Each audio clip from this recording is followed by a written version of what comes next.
Yo, what's good guys? Welcome back to another YouTube video. Today we're checking out why you're immune against every disease.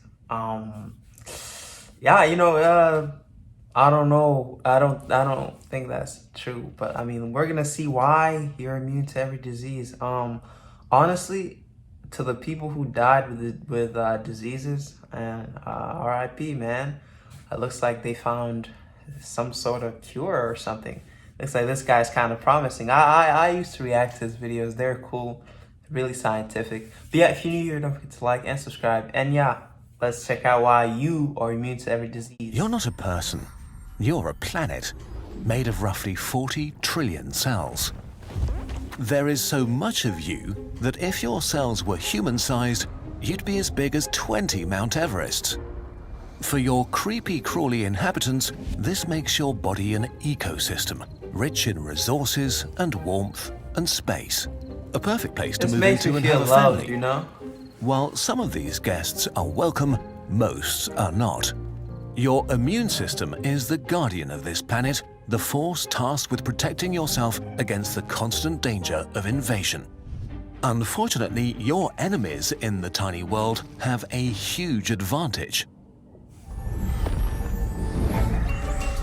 Oh man, okay. Let's see. Bruh, it makes hold on. It makes the body seem so like they make the body seem so like cool. I mean, I don't know, bro. I don't know. The inside seems cool. The outside. Consider the effort it takes to make a single copy of yourself and your trillions of cells. First, you need to find someone who thinks you're cute.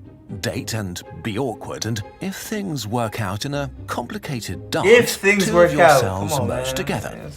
Then you need to wait for months while the cell multiplies over and over until it's released into the world as a human being.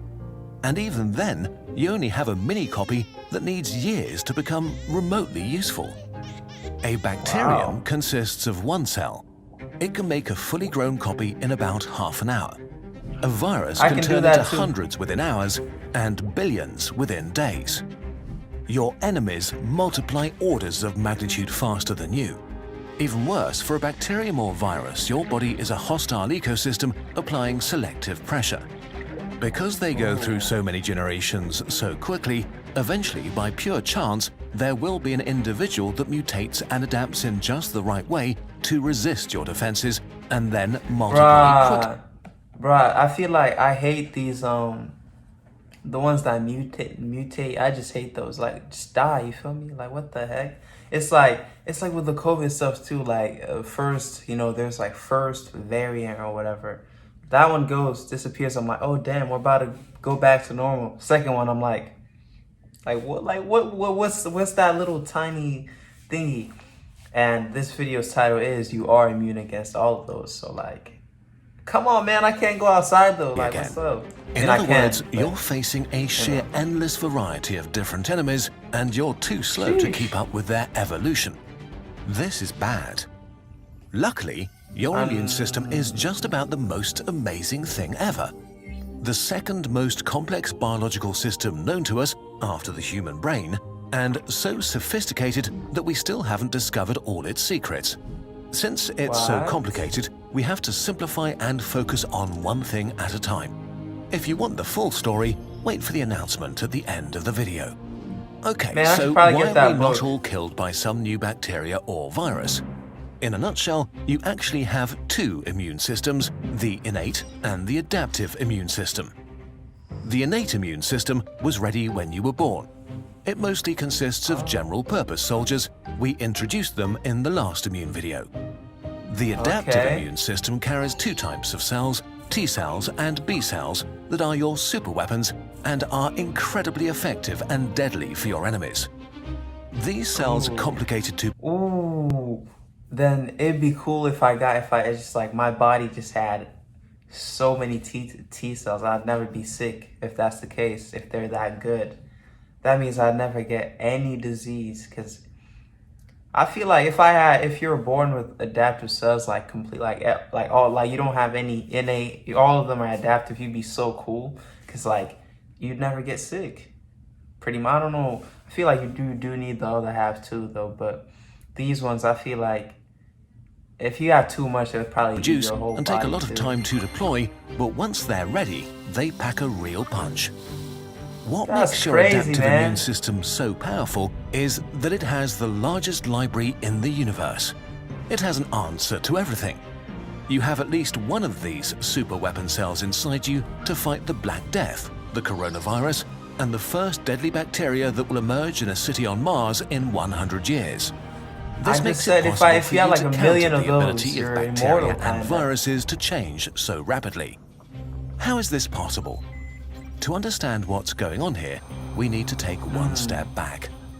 All organisms on Earth are made from the same basic parts, mostly proteins. Proteins are the building blocks of life and can have billions of different shapes. You can imagine them as 3D puzzle pieces. There are billions of different puzzle pieces your enemies can use to construct their bodies. Why is this important? Because proteins are, in a way, the language of the micro-world. Cells don't have eyes or ears, so to tell friend from foe, they have to touch them and recognize if their protein is part of a friend or part of an enemy. Recognizing means that cells have countless tiny devices called receptors that are able to connect with a specific protein puzzle piece. So your cells have tiny puzzle pieces on their outsides that are able to click together or recognize other protein puzzle. Ooh, yo, I'd be wondering, what if like there's like, you know, like imposters, you know, the Among Us game. If there's like one of those bacterias that replicates the original thing, and then whenever it touches the cell thinks it's the real one. Like, I feel like that could happen, to be honest. You know, everything that happens in your body are so weird. Man, I feel like sheesh. If you're like when you're born in areas where it's like everybody's rich, like you're not really exposed to disease, you got a weak immune system type stuff. But like if you're born, let's say in a country where it's like crazy, like I don't know. I feel like other kids like that are like really strong immune. They have really strong immune systems. Cause I gotta be honest, like anytime it's really cold outside, I start getting sick. I'm like, damn, I'm sick already. Like, what's up? But I wish I had a stronger immune system. But they all tell me like, oh, eat oranges. Pieces. Like, what? When a cell connects together with a protein and recognizes it as enemy, it knows that it has to attack. Only if your cells can make this distinction between friend or foe is your immune system able to fight an invader. But since there are billions of possible protein puzzle pieces, this means there are billions of possible enemy puzzle pieces. This is also one of the reasons we still have to deal with diseases like the flu each year. The influenza virus mutates very rapidly, and so the proteins that make up its hull constantly change a tiny bit. The soldiers of your innate immune system have a large number of the puzzle pieces for common bacteria and viruses memorized. That's why they are your all-purpose weapons. But they are ineffective against many billions of mutations and adaptations that your enemies can develop. So the reason you are still alive is that your adaptive immune system is able to recognize between 1 billion and 10 billion different enemy protein puzzle pieces, I which is need enough myself to be some prepared B for cells. every possible enemy. But how is this possible? How could your immune system possibly have this much of a variety to be prepared for every possible protein puzzle piece? Sheesh. Well, the cells of your adaptive immune system found a cheat code, mixing and matching their own genetic code to create this stunning variety of receptors. The details are way too complicated for this video, but in a nutshell, your adaptive immune cells have official permission to take a tiny part of their own genetic code and mix it in random ways to...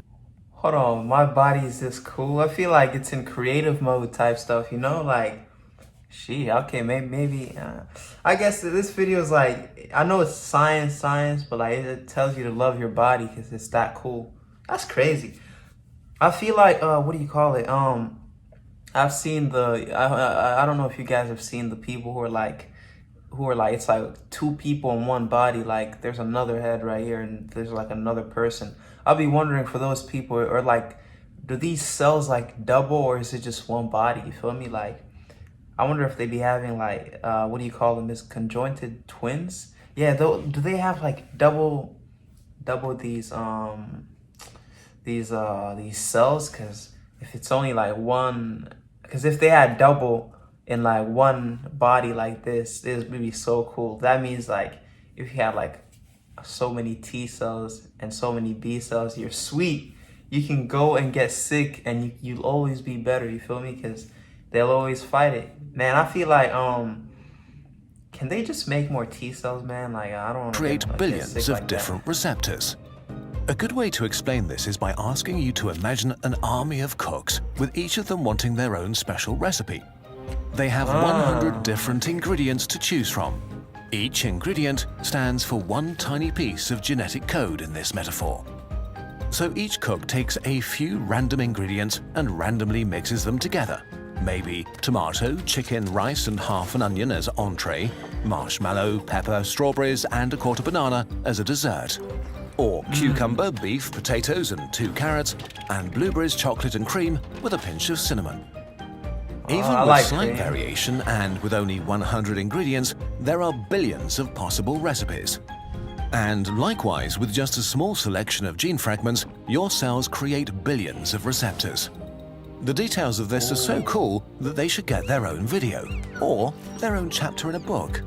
In any case, by mixing up gene fragments, you get up to 10 billion different combinations. So in the end, you get billions of immune cells, and each of them has one specific and unique receptor, the dish from our metaphor, that is able to recognize one specific protein puzzle piece. In total, you end up with at least one cell for every enemy that could possibly exist. But here we run into a pretty dangerous problem. If your adaptive immune system is making weapons that can attack every possible protein puzzle piece in the universe, wouldn't it also make some that can attack your own cells? Yes, it happens all the time. This is so fundamentally dangerous to your survival that you have a whole organ that does nothing but work on preventing this. The murder university of your thymus. Your thymus is a chicken wing-sized organ above your heart, and you've probably never heard of it. Interestingly, your thymus is one of the reasons why your immune system weakens as you age, because it's in a constant state of decline once you reach puberty. But what does the thymus... Hey, I'm about to remove my thymus or get a new one. Like, what the heck? Why would you do that? Like, you're trying to see it be your own body. Like, it's trying to bring me down. Like, what?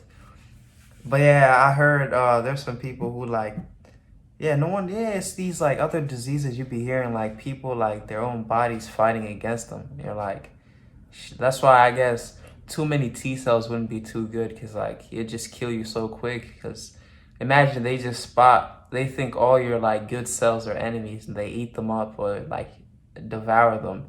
You wake up next morning, you like, I don't know, you don't even wake up, you just die. That'd be so quick. I wonder if you can get like multiple thymuses though.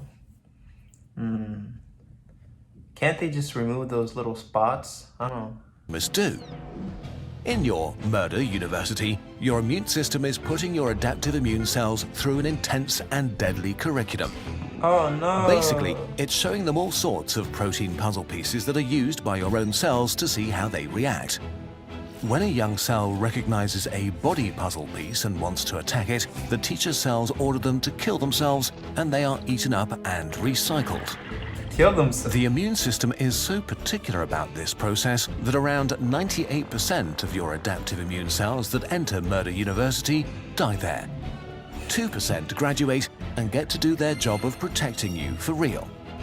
What? If this process goes wrong and the cells escape that can recognize your own protein puzzle pieces, this can lead to autoimmune disease, where your immune system attacks your own body from the inside.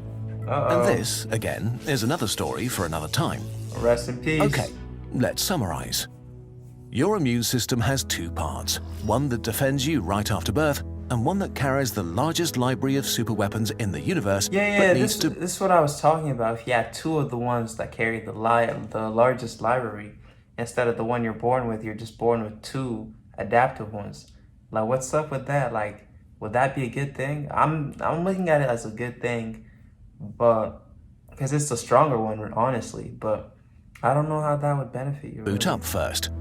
To create billions of different superweapons, your adaptive immune cells recombine a part of their genetic code to create a breathtaking variety of attack weapons.